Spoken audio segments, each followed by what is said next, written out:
কড়াই নিয়ে নিয়েছি তেল। কী রান্না করবো বলো তো, সেটা তো আর এখন বলবো না, তার জন্য তোমাদের পুরো ব্লগটা দেখতে হবে। প্রথমে গরম তেলের মধ্যে শুকনো লঙ্কা, তেজপাতা, জিরে ফোড়ন দিয়েছি।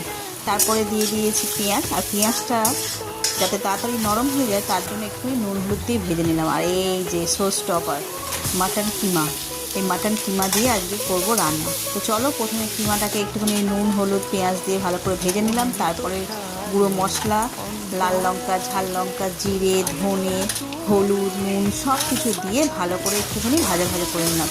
এখনও কিন্তু এতে বাটা মশলা পড়েনি।